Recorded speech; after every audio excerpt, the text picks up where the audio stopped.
Hello friends, in the series on the income tax cases, today we will discuss a very important issue which throws light that whether the shares in an Indian company and right entitlement to shares in that company should be treated at par as far as the double taxation avoidance agreement between India and Saudi Arabia is concerned. This issue has been taken up by Honorable Mumbai ITAT I bench in the case of Journal Organization for Social Insurance versus Assistant Commissioner of Income Tax International Taxation. This case is reported in 125 ITR Tribunal, short notes 4, and the date of the judgment is 22nd May 2025. The present case relates to the assessment year 22-23 and the facts of the case are very interesting. In the present case, the assessee is a resident of Saudi Arabia and the assessee was holding some shares in an Indian company BA.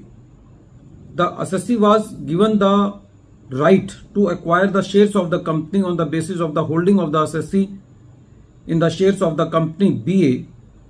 The assessee do not exercise that right, but the assessee sold that right to acquire the shares in the company BA. Accordingly, there was some gain on that. When the assessment proceedings were going on, the learned assessing officer was of the view that since the right to entitlement to acquire the shares has arisen due to the assessee's holding of shares in BA company, so according to the assessing officer, the shares and the right to entitlement to those shares is one and the same thing. And according to the assessing officer, according to Article 13 sub Article 4 and Article 13 sub Article 5 of the double taxation avoidance agreement between India and Saudi Arabia, if a resident of Saudi Arabia sells some shares in an Indian company, then that is taxable according to Article 13 sub Article 4 and 5. So accordingly, taking that base, the learned assessing officer made the addition as short-term capital gain into the income of the assessee. But at the same time, the assessee submission was that according to the double taxation avoidance agreement, only the transferability of shares in an Indian company attracts the capital gain in India. And since this is the right to entitlement in the shares, that should not be treated as par because both the assets can be transferred independently. So the shares cannot be included, the right to entitlement to acquire the shares. But the assessing officer was not convinced. When this matter was before the CIT appeal, although CIT appeal admitted that the assessee has acquired the shares into the company BA and he has said in his order that the right to entitlement is shares only because of the shareholding of the assessee in the company BA, but he also draw an incorrect conclusion that both are the same things. When the assessee was before the tribunal said that in the present case there is no denying the fact that the right to entitlement arises to the assessee only because of the shareholding of the assessee in the Indian company BA, but they are separate and distinct and capable of being transferred independently.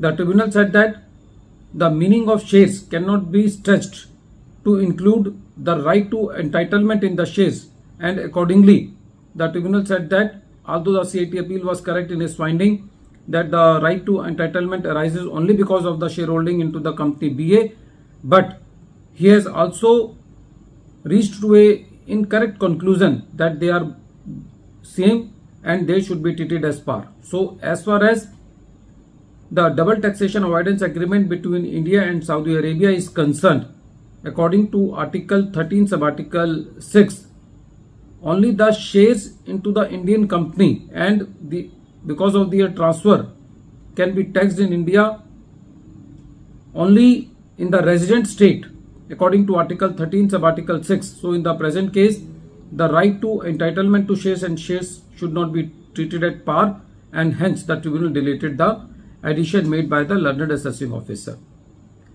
At the end of this video, once again, I am repeating the name of the case. The name of the case is Journal Organization for Social Insurance versus Assistant Commissioner of Income Tax International Taxation, and this case is reported in 125 ITR Tribunal Short Notes 4, and the date of the judgment is 22nd May 2025. Thank you, friends.